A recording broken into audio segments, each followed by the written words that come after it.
영적 광야를 떠나서 육적 광야로 떠나는 모세에 대해서 말씀 좀 드리려고 합니다.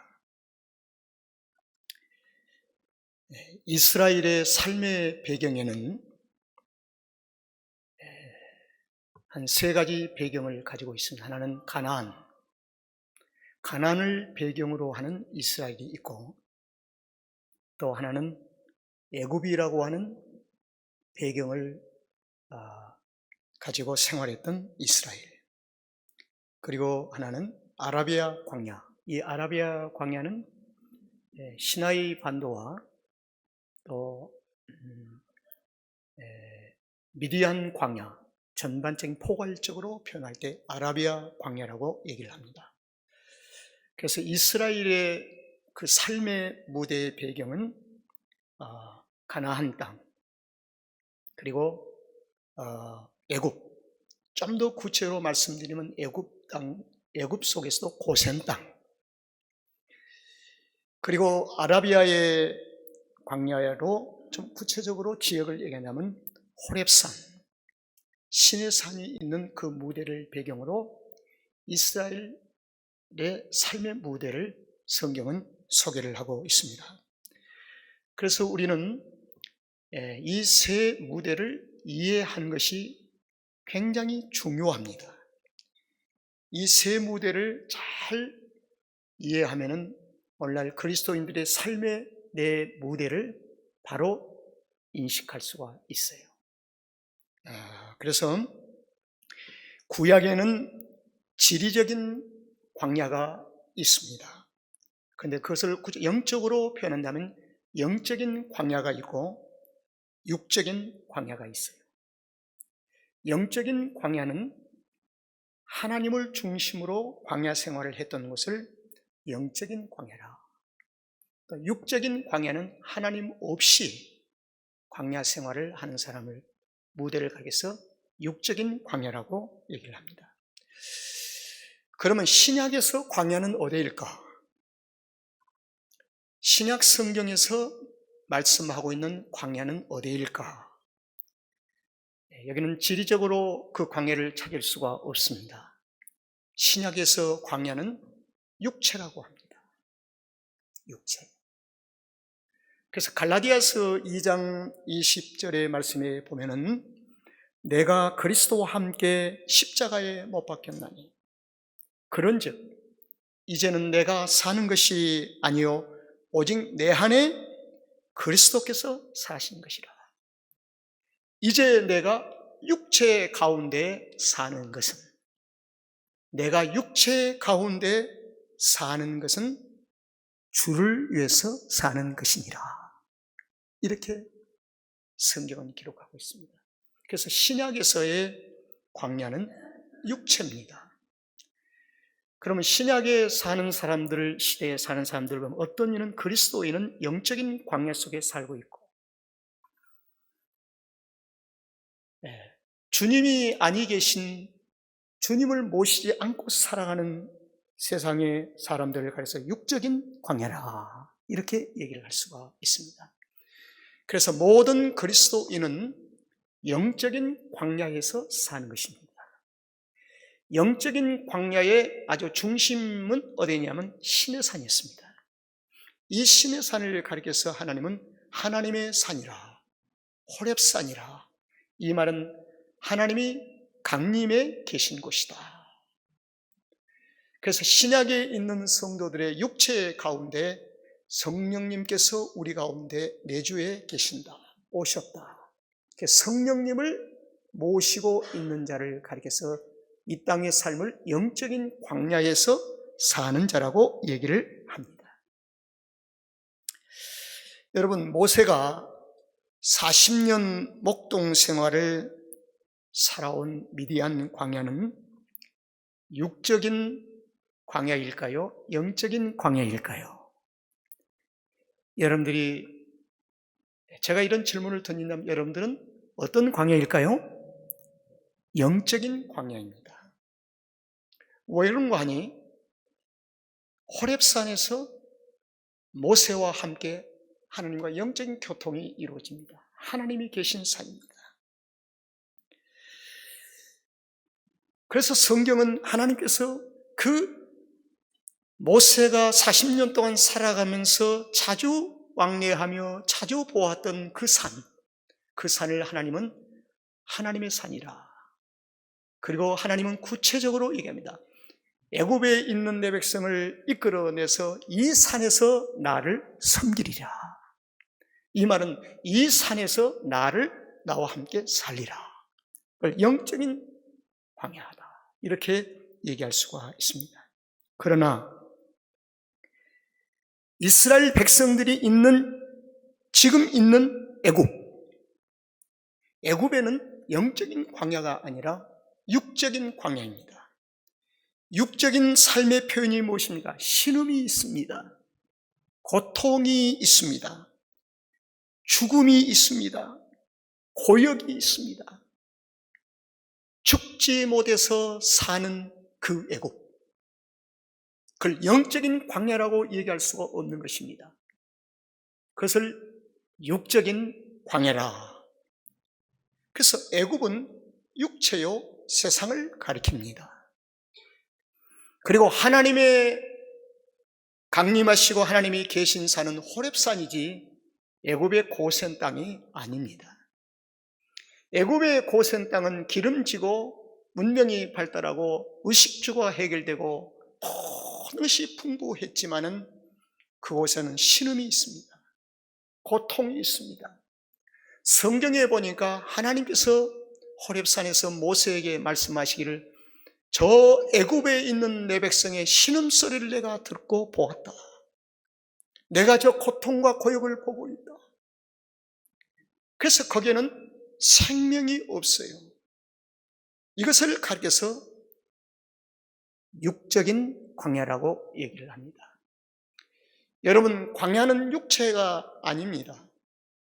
광야 속에 세상이라는 이곳에서 성도들이 살아갈 때 주님 모시고 살아가면 그것이 하나님의 나라요, 하나님의 나라를 위해서 이 땅에서 실현해 가는 것입니다. 그 세상이 줄 수 없는 하나님의 나라 속에서 누릴 수 있는 자유함과 기쁨과 감사가 우리 삶 속에서 있는 거예요. 지금 애굽에는 감사와 기쁨이 없습니다. 죽음이 있어요. 생명이 없다는 것입니다.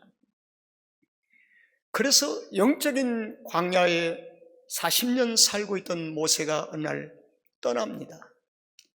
왜 떠날까요? 하나님의 부르심, 하나님의 소명, 그리고 소명 받은 자에게 하나님은 일거리를 맡기신다고 그랬어요.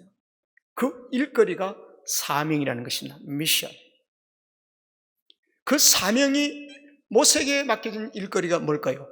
애굽에서 신음하고 있는 내 백성을 데리고 나와라.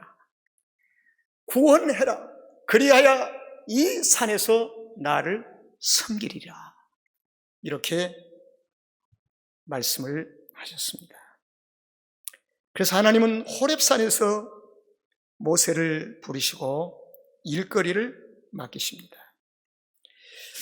애굽에서 고통 속에서 부리는 이 내 백성을 구원하라는 것입니다. 구원이 무엇이지요? 구원은 생명입니다.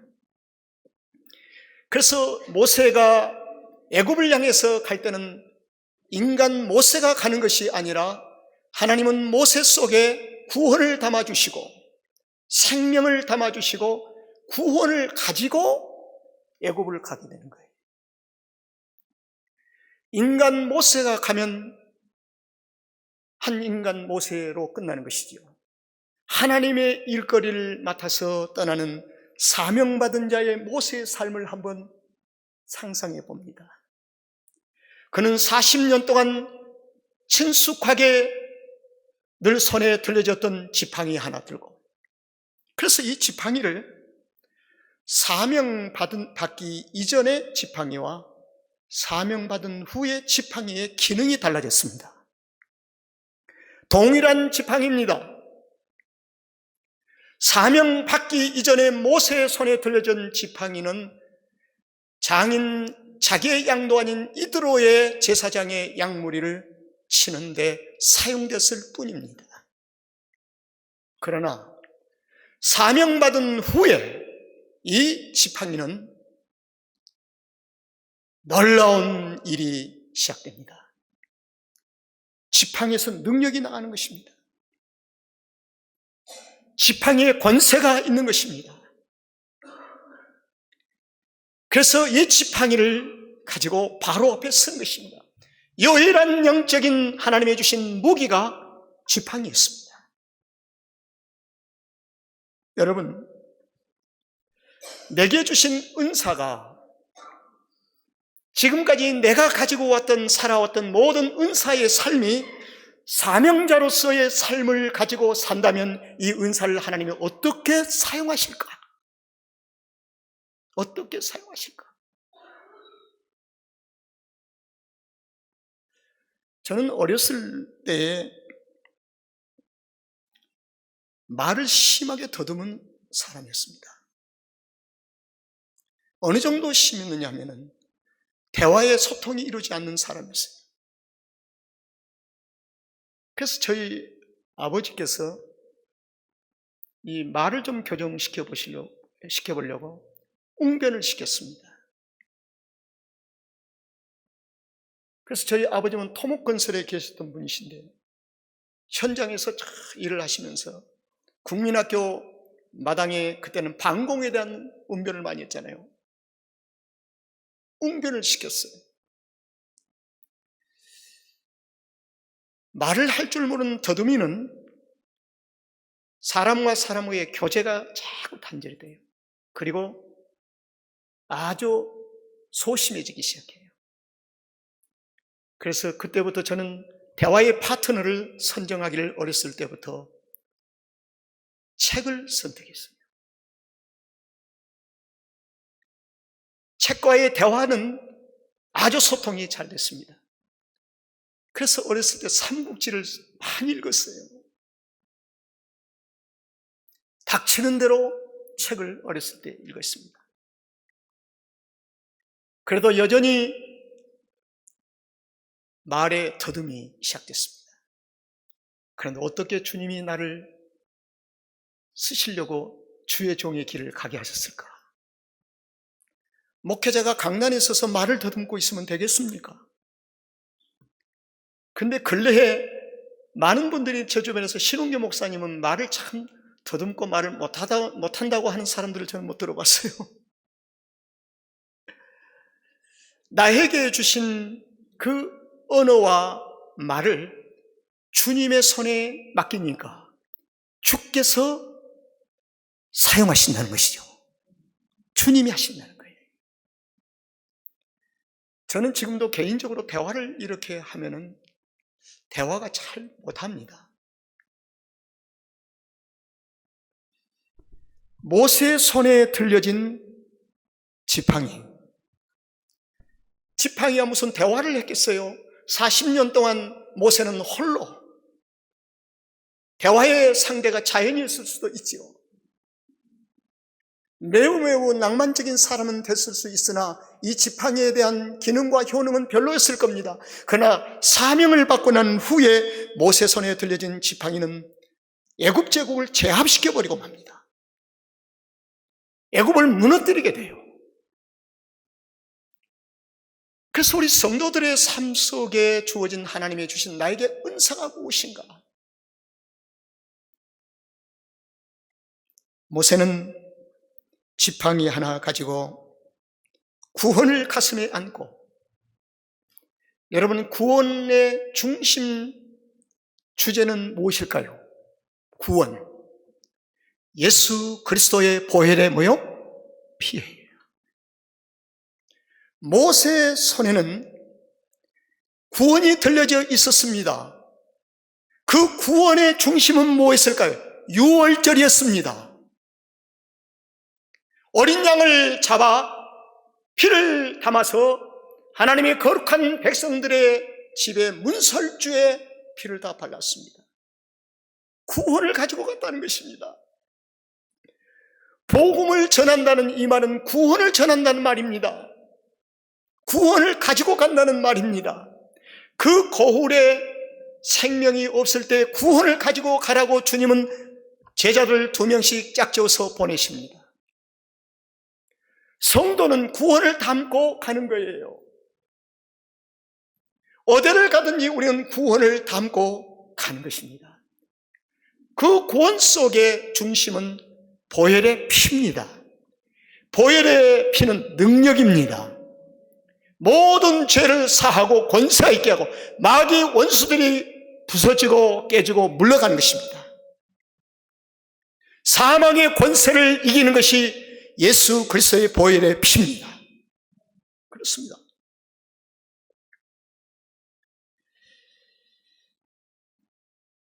구원이 없는 애굽은 육적인 광야이지요. 이제 모세는 호렙산에서 구원을 가지고 하나님의 전신갑주로 입혀진 모세, 하나님의 전신갑주로 입혀진 모세, 진리의 허리띠를 띄었습니다. 하나님의 말씀을 신뢰합니다. 의의 흉배를 붙였습니다. 하나님의 거룩한 공의와 의를 실현하기 위하여 무모하게 아무 죄 없이 애굽 백성에서 탄압과 고통받고 있는 내 백성을 구원하러 온 하나님의 거룩한 부르심을 받습니다. 의의 흉배. 그리고 기억하십니까? 모세야, 네가 선 곳에서 그 땅은 거룩하니 신을 벗어라. 평안의 복음의 신발을 하나님이 신겨주십니다. 평안의 복음의 신발을 신겨주세요. 모세의 신발이 아니에요. 이제는요, 평안의 복음의 신발을 신고 떠납니다. 그리고 어떤 환경 속에서도 믿음의 방패를 가지고 떠납니다. 그리고 구원의 투구를 썼습니다. 내가 애굽을 향해서 가는 목적은 하나님의 백성을 구원하게 한 구원. 이것이 바로 나의 주된 일거리다. 내가 할 일이다. 그리고 성령의 검 곧 하나님의 말씀. 하나님의 말씀이 무엇일까요? 나는 스스로 있는 자다. 사명입니다. 하나님을 모시고 애굽을 향해서 가요. 하나님의 전신갑주를 입고 떠납니다. 사명을 받은 자는 하나님의 존재를 확실히 알아야 합니다. 그래서 모세는 묻습니다. 하나님, 한 가지 고민이 있습니다. 무엇이냐? 하나님이 호렙산에서 나를 부르셔서 나는 하나님의 음성을 듣고 지팡이 하나 가지고 이스라엘 백성들에게 가는데, 내가 그 백성들에게 가서, 하나님 백성들에게 가서 하나님이 나를 보내셨다고 하고 얘기하면 그들이 어떻게 알아주겠습니까? 너를 보내신 자가 누구이냐고 물으면 내가 어떻게 대답했으면 좋겠습니까? 그럴 때 하나님께서 하신 말씀은, 그래, 나는 스스로 있는 자니라. 스스로 있는 자가 너희에게 보냈다고 이 얘기를 하라. 여러분, 나는 스스로 있는 자를 어떻게 호칭하는지 아시죠? 성경 여호와라고 호칭합니다. 여호와. 나는 여호와라. 여호와라고 하는 이 호칭의 이름은 히브리어의 자음으로, 4개의 자음으로 묶어져 있습니다. 독특하지요. 그래서 히브리인들은 성경을 읽다가 여호와, 야훼가 나오면 너무 그 이름이 거룩하여 그 이름을 스킵하고 뛰어넘습니다. 그리고 대신 여호와라고 이름을 부르지 아니하고 아도니아라고 합니다. 아도니아하고 뛰어넘습니다. 아도니아라는 뜻은 주님이라는 뜻입니다. 감히 여호와라고 하는 이름을 부를 수 없다는 것입니다. 사람된 우리의 인생이 감히 야훼라고 부를 수가 없다는 거예요. 그만큼 거룩한 이름이십니다. 그래서 모세에게 나는 여호와니라, 스스로 있는 자니라. 모세는 하나님의 호렙산에서 나를 보내신 이가 누구인가를 확실하게 알았습니다. 스스로 있는 자시구나. 예수님께서 사랑하는 제자들을 고을마다 보낼 때 이렇게 표현합니다. 마치 너희를 이리떼 가운데 보내는 마음이구나. 모세야, 저 거대한 애굽으로 보내는 나의 마음이 이렇다. 하나님은 우리를 이 땅에 살게 하시면서 보내실 때 하나님의 마음은 어떤 마음인가? 신원규 너 참 고생 많구나. 안우성 너 참 고생 많구나. 황경숙 너 정말 고생 많다. 내가 알고 있다. 어떤 상황 속에도 나를 신뢰하라. 그리하면 내가 너와 함께 정령 함께 하리라. 하나님의 음성이죠, 이게. 하나님의 음성.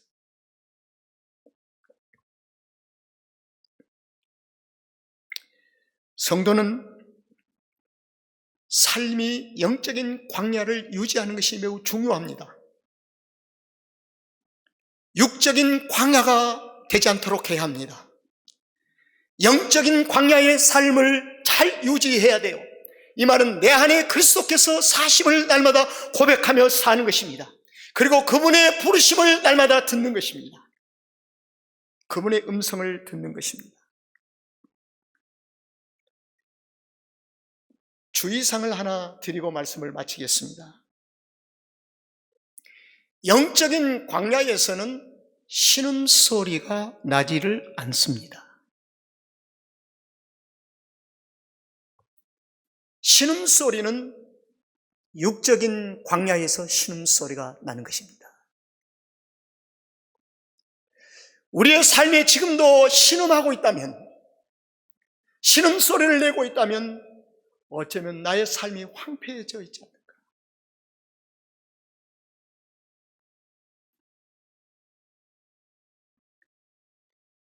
영적인 광야에서는 신음과 고통의 소리가 들리지를 않습니다.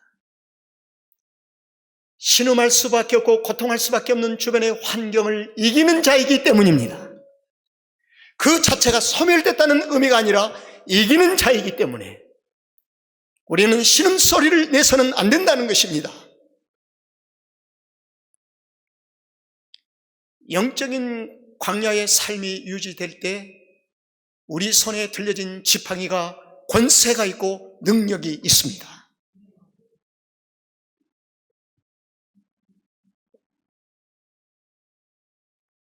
우리는 하나님의 부르심을 받고 사명을 받은 자들입니다. 오늘도 여러분의 가정이 영적인 광야가 되시기를 바랍니다. 우리는 지금도 여전히 세상에 살고 있어요. 여러분의 삶의 터전이 영적인 광야가 되세요. 영적인 광야가 되어질 때 어떠한 일이 부수적으로 따라온지 아시지 않아요? 사랑하는 이스라엘 백성을 구원하여 주님이 그들을 모세가 인도에 나올 때 광야에서, 영적인 광야에서 만나와 메추라기를 통하여 그들을 공급하시고 의식주의 문제를 주께서 책임져 주셨습니다. 그들은 무너지지 않았습니다. 비록 광야 같은 마라의 쓴물이 한날지라도 쓴물을 변하여 단물이 되게 하시는 하나님의 특별한 은혜가 있었습니다. 하나님은 바꾸시고 위대하게 역사하여 주십니다. 지금 아무리 삶이 어려워도 우리는 영적인 광야를 잘 유지하면 그 삶을 주님께서 바꾸신다는 것입니다. 무에서 유를 창조하시고 권세로 역사로 역사하심으로 하나님께서는 믿는 자에게 승리케 주신다는 것입니다. 여러분, 묻습니다. 제가 이 두 가지 물음에 동의하시면 아멘 하시기 바랍니다. 소명을 받으셨습니까? 소명은 하나님의 부르심입니다. 목사만 소명이 있는 게 아니에요. 모든 그리스도인들에게는 소명이 있다고 말씀드렸습니다. 소명을 받고 끝이 아니라 구체적으로 일거리를 어떤 일거리인지를 알고 계십니까? 그 일거리를 미션, 사명이라고 합니다. 꽃은 부르심에서 꽃이 핀 것이 아니고 열매를 맺는 것이 아니고 사명에서 꽃이 피고 열매를 맺습니다. 병상에 누워 마지막 임종을 기다리고 있는 한 영혼에게도 그에게는 사명이 있습니다. 생명이 있는 동안에 사명이 없는 자가 한 사람도 없다는 사실을 성경에서 우리에게 증언하고 있습니다. 우리 모두 사명에 충실하기를, 영적인 광야의 삶에 충실하기를 주의 이름으로 축원합니다.